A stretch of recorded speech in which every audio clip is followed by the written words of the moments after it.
I have become extremely passionate about because of my own wellness journey over the last decade. And I've learned so much. I've been in classes learning more about blood work, which has just given me a whole new insight on everything. And even going back and just looking at past blood work and being able to understand it better and how to connect those dots.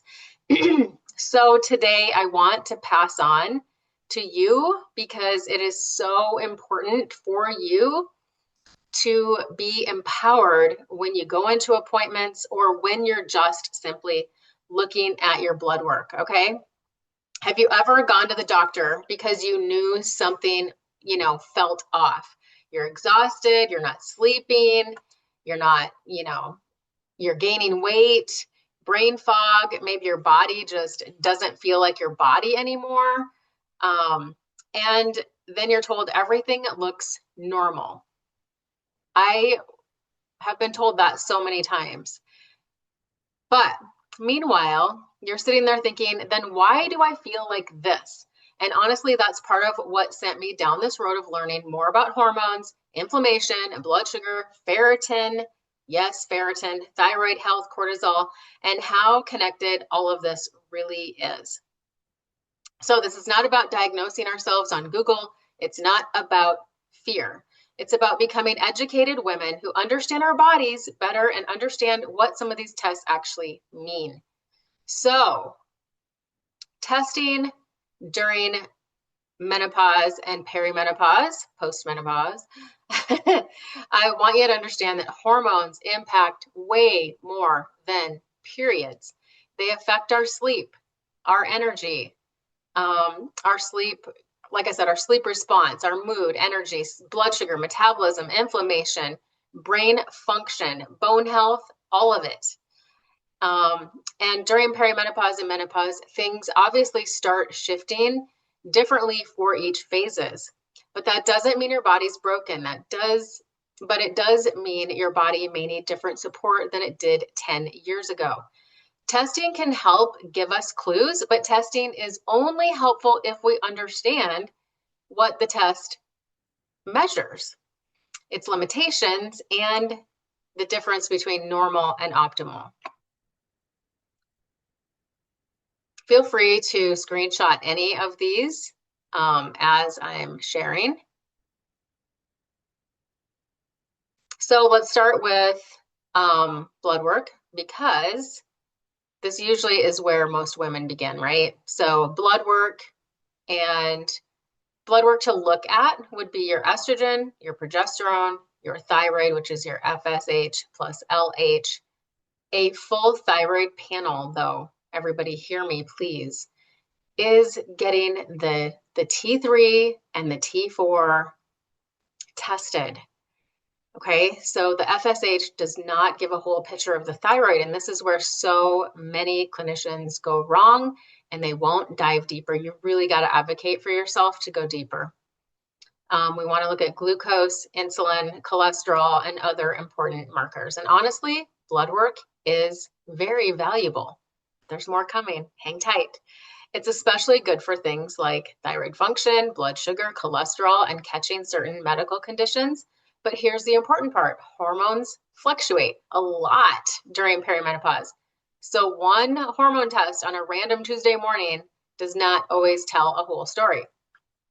In fact, there are specific days, if you are in perimenopause, that you need to get your estrogen tested.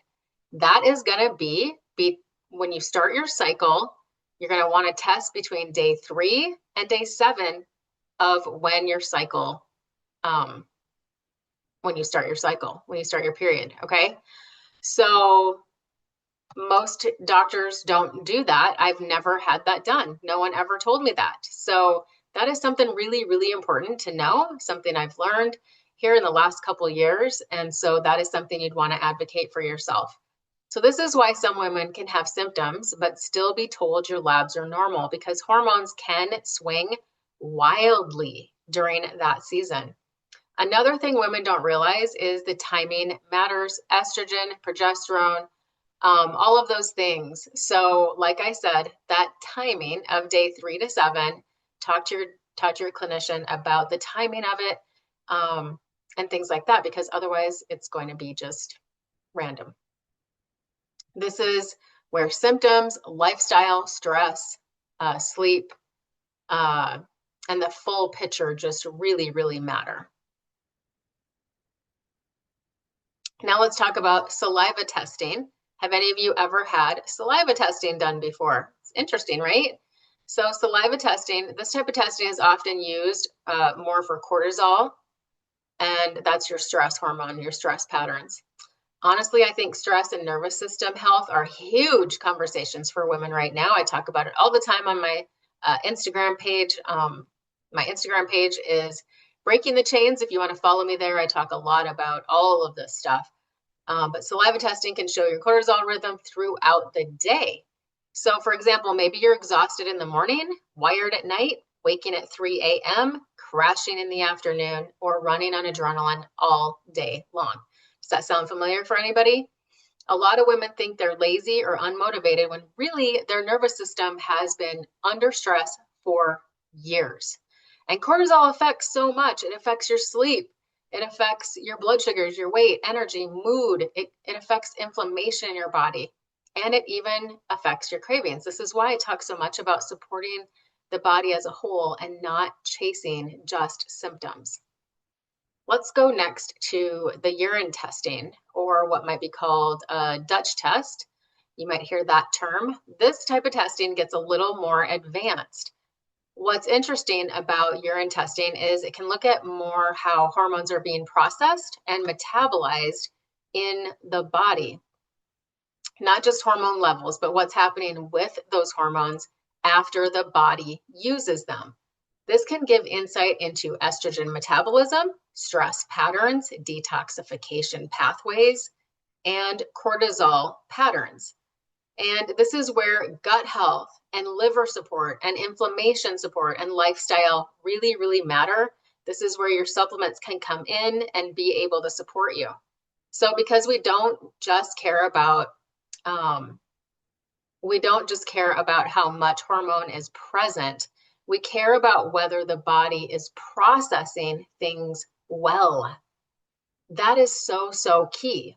This is why supporting the gut, this is why reducing inflammation in your body and improving your nutrition, really focusing on your sleep, stress management, doing things to bring that stress back down. All of that matters.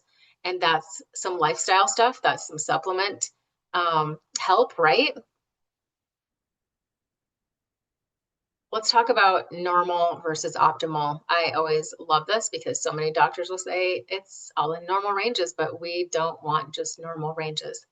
So this slide right here is probably one of the most important slides today because there's a big difference between normal and optimal. Normal ranges are often based on huge populations of people.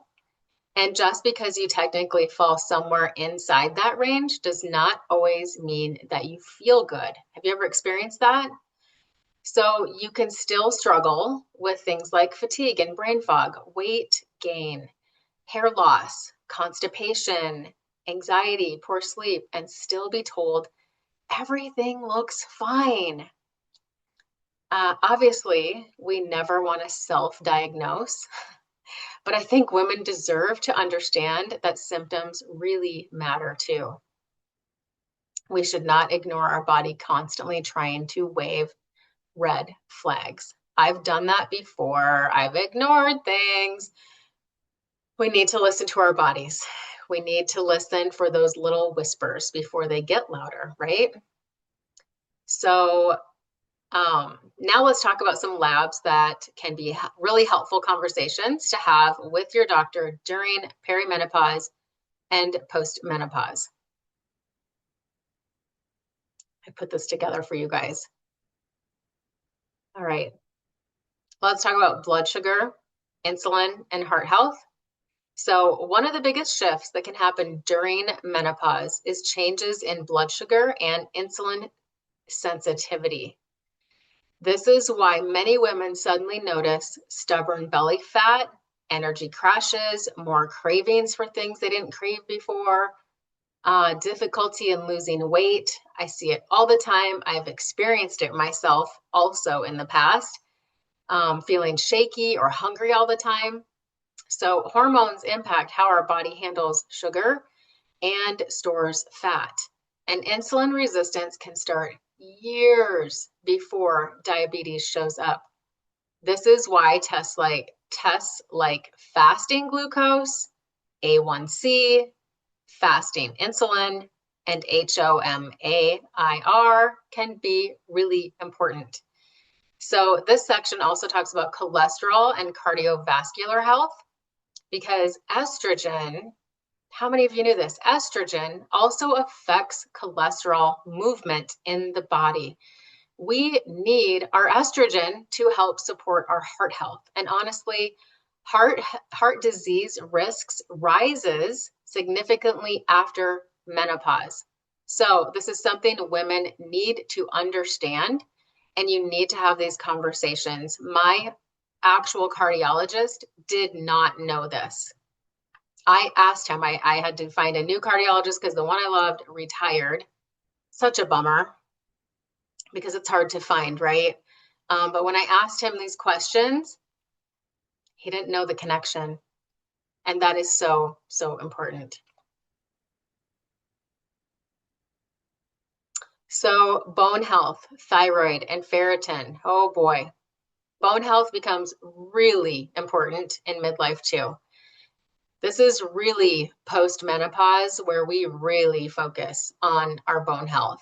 And many women do not realize bone loss can accelerate after menopause because estrogen plays a role in protecting bone density. That's why things like vitamin D, doing your strength training, even if you don't join a gym and have a trainer help you, having weights at your house and putting on a YouTube video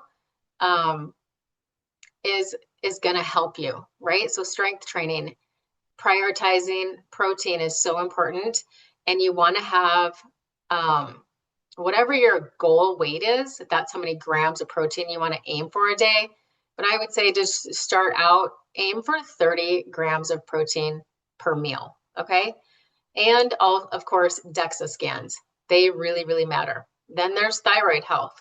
And this one is huge because thyroid symptoms can mimic menopause symptoms. So things like fatigue, hair loss, brain fog, weight gain, mood changes, and many doctors will only run that TSH like I talked about earlier, but T3 and T4 can often give a more complete picture. I also personally think ferritin deserves way more attention in women, and a lot of times doctors don't test for that unless you specifically ask for it. And a lot of times you have to have a reason. You have to have a reason other than just being proactive. I mean, I've actually made stuff up before because I wanted to check certain levels of things. But low ferritin can absolutely contribute to fatigue, hair shedding, weakness, shortness of breath, poor energy, and brain fog. And many women have depleted iron stores after years of heavy periods also. And so if you've had heavy periods, it is worth checking that. But also if you are in postmenopause and you're not having a cycle anymore, you still want to get your ferritin checked. So here's an example. I went back in my blood work from 2 years ago and I checked after learning about all of these things. I went back and checked, and my iron was good 2 years ago, but my ferritin was only 18. You want your ferritin to be 100. And so I thought to myself, wow, okay, no wonder why my hair is a lot thinner in the last couple of years. And I also get leg cramps at night and my legs hurt or feel heavy. And that is so associated with low ferritin. But I found it interesting that my iron was high, or normal, optimal, close to optimal, but my ferritin storage very low.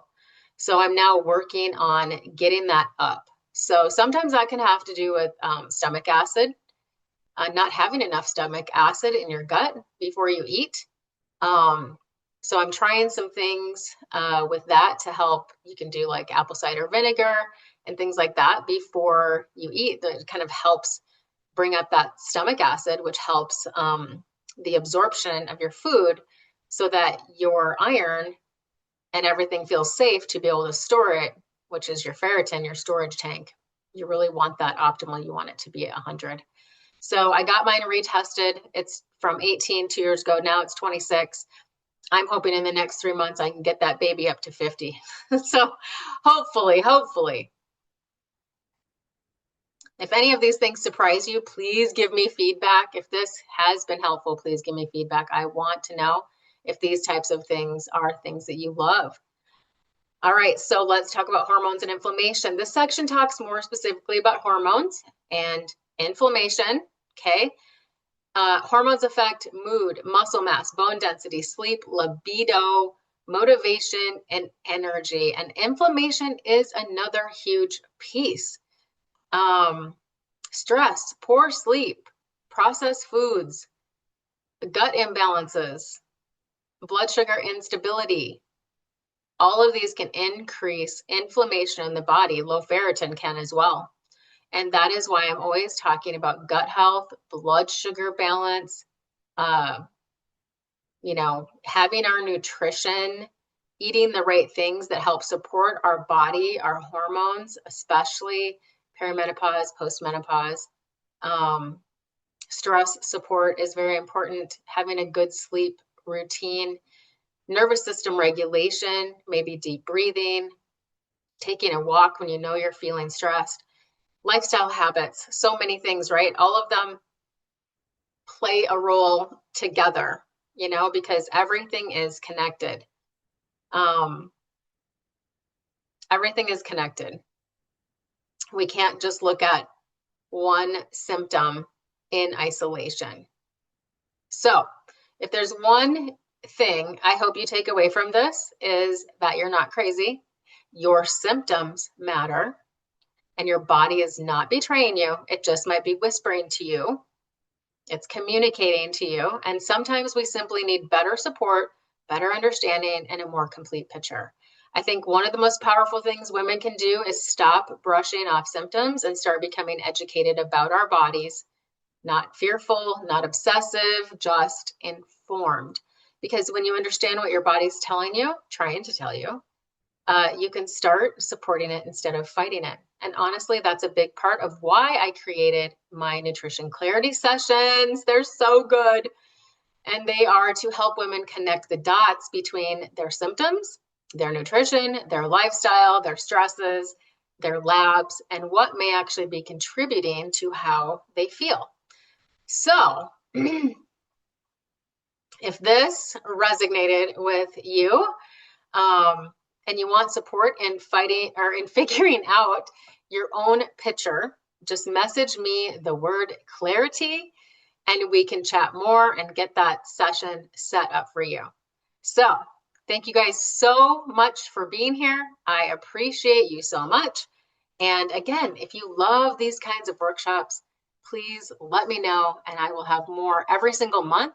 I'll be starting a women's club. I need to come up with a name for it still, but I'm starting a women's club, where I'm going to have deep dive things like this that you will be able to just feel empowered and excel your health in so many ways. So thank you so much. Take care.